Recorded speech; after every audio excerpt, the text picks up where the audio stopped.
I feel like somebody needs to be reminded that what they do is important, why what they do is important.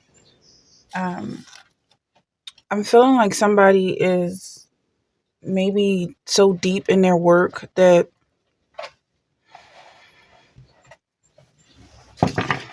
maybe they're forgetting what it took to be in that position, what you had to go through to get where you are right now. So I'm just gonna do a good shuffle. Impersonator.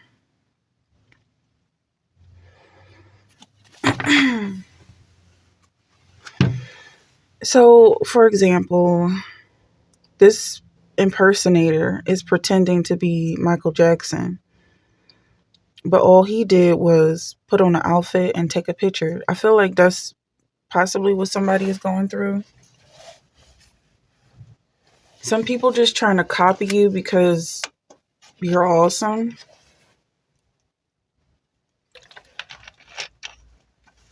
but they don't have the slightest clue as to what it takes to be who you are. And so all they do is put on the outfit or make a facial feature, make a facial expression, or,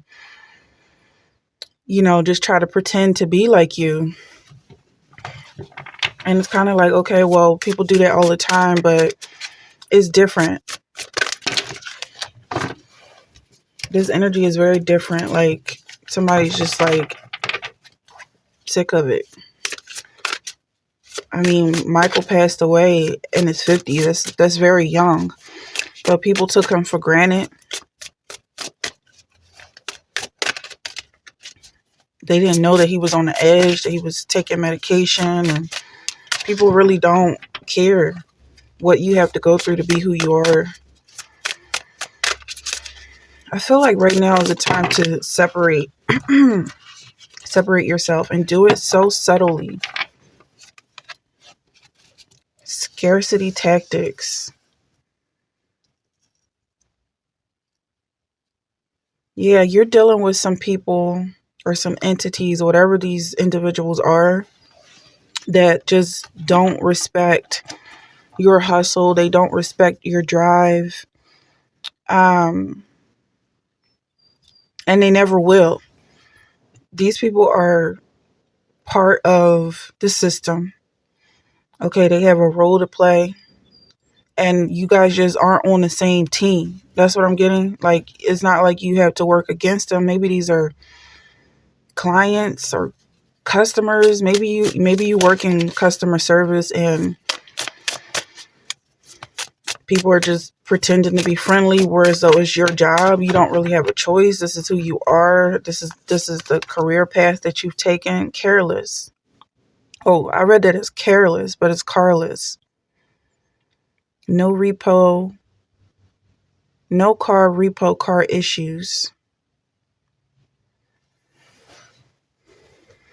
All right, because I'm feeling like something like you're in a driver's seat, and if you were to kind of tap into their energy, it wouldn't go the right way. Like, you have to pay attention to the road. You have to make sure you're getting where you're going. These people are just passengers.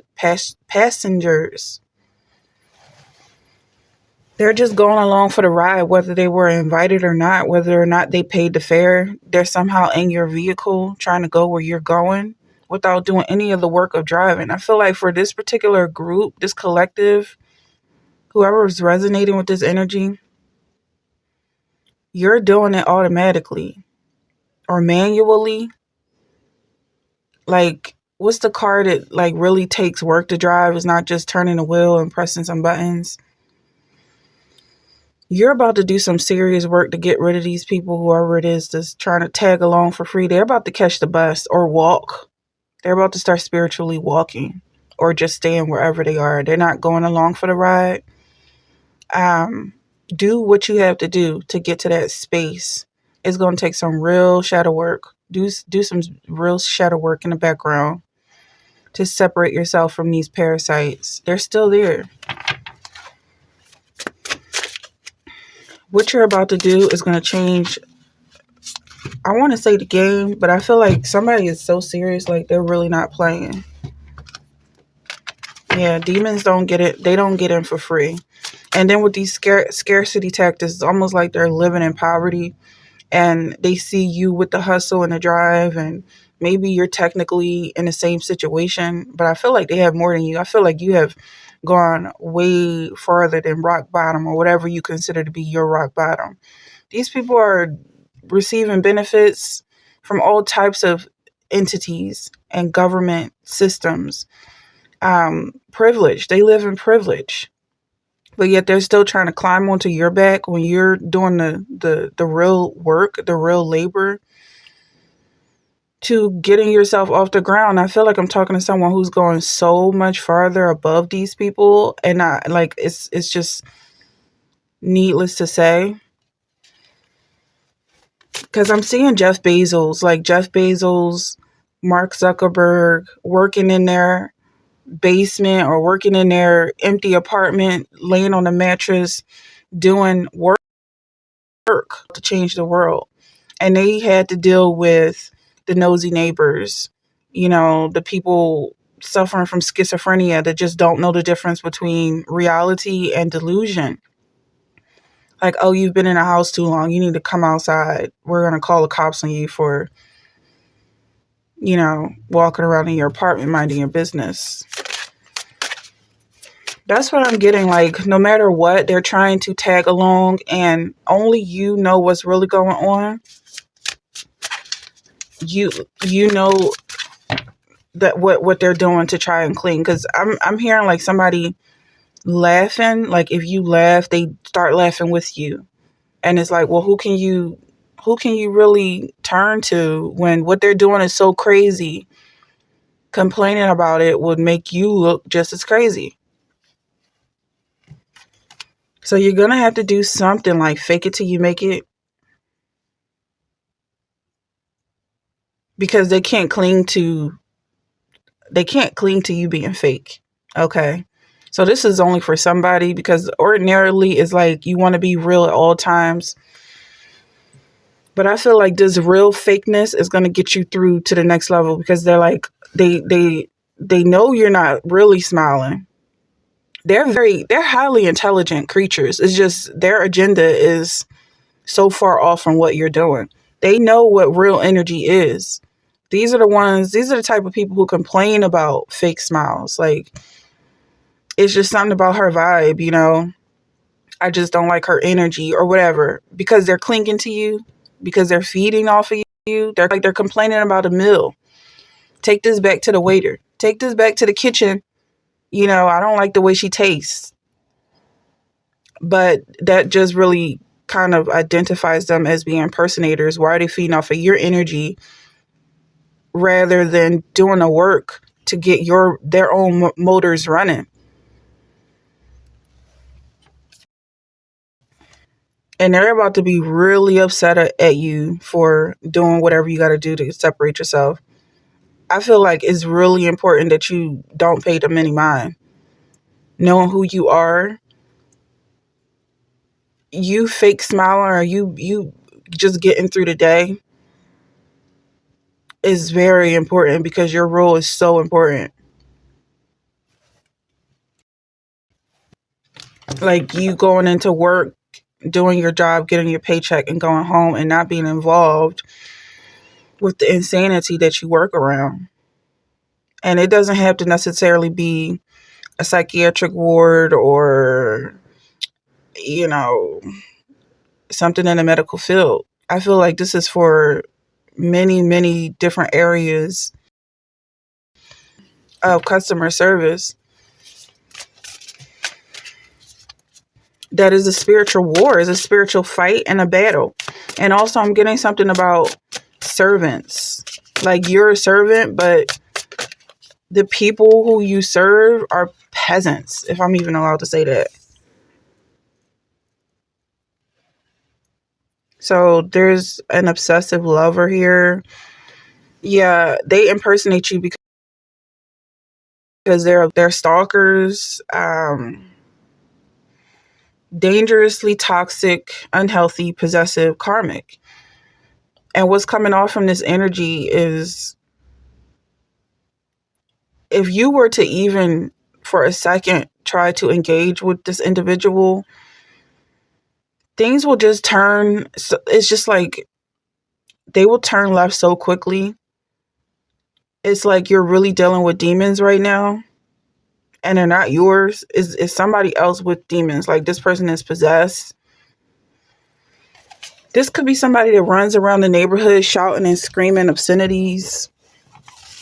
Like, they're just never stable. They're never okay. That's what I'm getting from this energy. And nobody is calling the cops on them. Like, they should be in the hospital right now. You shouldn't be the one that has to deal with this. But they're very obsessed with you. Let's do this again. But I'm also getting that you've already done so much work that you're well aware of what they're doing. Karmic friends. They can't be trusted. They want you to feel tense around them. They want you to feel like you have to walk on eggshells, like you have to be scared of what their next move will be. They're acting like they're friends, but it's very clear that they're not.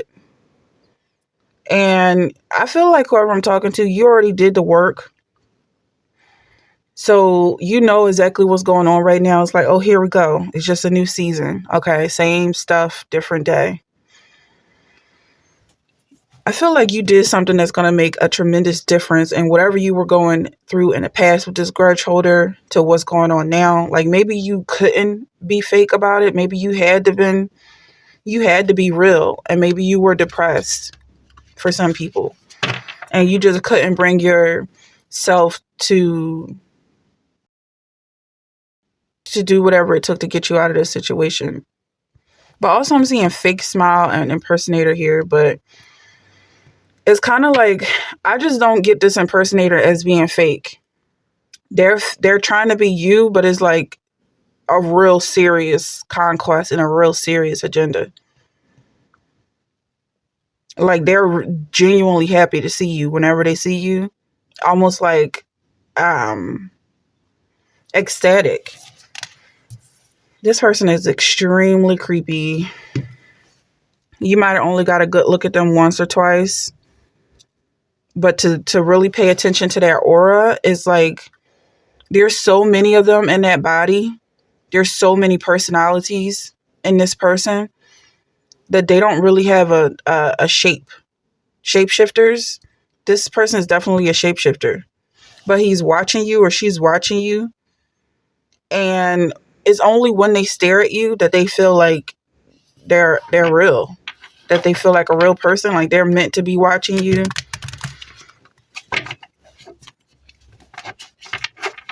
What am I getting? Like, watching a screen and then when it goes black, you see yourself.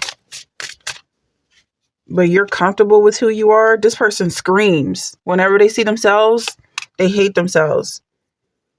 They're getting readings on you. Divination, abuser. That's what I'm getting. Like, it's coming off like they're in your position. Whenever I feel like the energy of the collective comes up, here they go. Like some creepy reflection, trying to be the collective. They're getting readings upon readings upon readings on you. It's like they never read for themselves. They're always like, what is the collective doing? How does the collective feel? Or how would the collective feel in this position? If someone said this or did this, what would the collective do? Okay, but it's never about them. It's never about who they are and what they feel and what they think. They want to be like you. But I feel like it's something about this fake smiles. Let's clarify this. And this is what their tactic is. This is their strategy to get closer to you, to live in your space and try to go through situations as if they were you. I just feel like they can't touch you actually playing into this game. Caught a case. Yeah. As soon as they see you doing something out of the ordinary from what they studied about your character and personality, they're ready to call cops. Sexual infection, sexual disease, rash. They're going to come down with some type of sickness. Now what I'm getting from this is like it's gonna be karma backfiring for them, because I feel like there's something about this divination abuse that's, and right next to this creepiness and scarcity tactics, it's like they're doing black magic.